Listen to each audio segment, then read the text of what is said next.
محترمہ وجیہہ قمر صاحبہ ہمارے ساتھ موجود ہیں. یہاں پر پارلیمنٹری کشمیر کمیٹی کا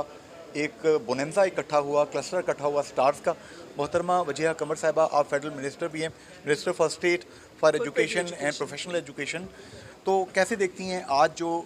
یہاں پہ آزاد کشمیر کی سوئل پہ آپ نے یہاں پہ کنڈکٹ کیا اس تمام سیشن کو, آپ کی کیا فیلنگ ہے؟ السلام علیکم جی. میں سب سے پہلے تو رانا قاسم نون صاحب جو کہ کشمیر کمیٹی کے چیئرمین ہیں, پارلیمنٹری کمیٹی کشمیر کمیٹی کے, کہ انہوں نے یہ موقع فراہم کیا کہ ہم کشمیر میں جا کر کشمیر کے لوگوں سے ان کے مسائل کے بارے میں بات کر سکیں, اور اسٹریٹجکلی جو ایشوز ہیں ان کے اوپر ایک ان کیمرہ میٹنگ تھی جس میں پلاننگ سے, جس میں منگلا ڈیم کے جو افیکٹیز ہیں ان کے متعلق, پھر اس کے بعد ایک کشمیر کے ایشو کو انٹرنیشنلائز کرنے کے لیے اس وقت پاکستان جو ہے وہ UNSC کی جو ابھی میٹنگ ہونے والی ہے اس میں بھی کوئی ایک سیشن بھی چیئر کرے گا, اور اس میں بھی اپنا جو کشمیر کے لیے جو موقف ہے اس پہ بات کی جائے گی. اور اس کے علاوہ ڈفرینٹ ایشوز کے جو کہ اس سے ریلیٹ کرتے ہیں کہ یہاں پہ ڈیولپمنٹ کے جو PSDP کے پروجیکٹس ہیں, اور جو انٹرنیشنلائزیشن کے لیے اور کشمیریوں کی حق کے خود ارادیت کے لیے, اور اس کے بعد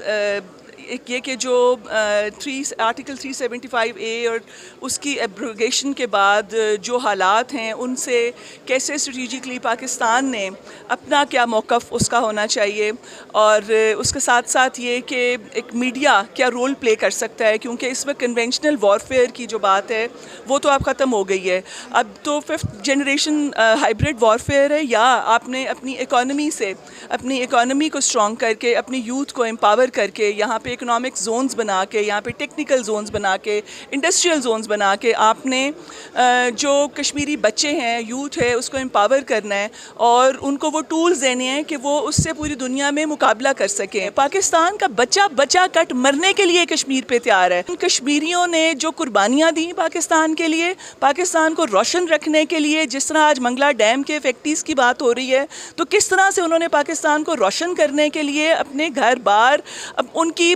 بزرگوں کی, ان کی پرکھوں کی قبروں کے اوپر یہ ڈیم بنا, اس کے باوجود وہ اپنا حق اگر مانگ بھی رہے ہیں تو وہ اس کے اوپر کہیں بھی وہ پاکستان کے خلاف یا کوئی ایسی بات نہیں کر رہے کہ وہ اپنے صرف یہ کہ ایک رائٹ کی بات کر رہے ہیں, وہ پاکستان کو نقصان پہنچانے کی کبھی بات نہیں کر رہے. تو ایسے کشمیریوں کے لیے جہاں پاکستان کے اندر کوئی ایک آواز بھی ایسی نہیں ہے کہ وہ یہ سمجھیں کہ ہم ایک قدم بھی پاکستان کشمیر کے حق خود ارادیت کے رائٹ سے پیچھے ہٹ سکتا ہے. پاکستان کی جو پالیسی ہے, فارن پالیسی, اس کا اسٹریٹجک حصہ ہمیشہ سے کشمیر رہا ہے, تو یہ اور ہمیشہ رہے گا. انڈیا اس وقت جو چاہے گا کرے گا, جو اس کے بس میں آئے گا کرے گا, لیکن پاکستانی اور نہ کشمیری ایک انچ بھی اپنے موقف سے پیچھے نہیں ہٹیں گے. اور جہاں کشمیر کا ایک بچہ یہ قربانی دینے کے لیے تیار ہے, پاکستان کا ایک بچہ جو ہے وہ بھی اس وقت کشمیر کے لیے اس وقت جان دینے کے لیے تیار ہے.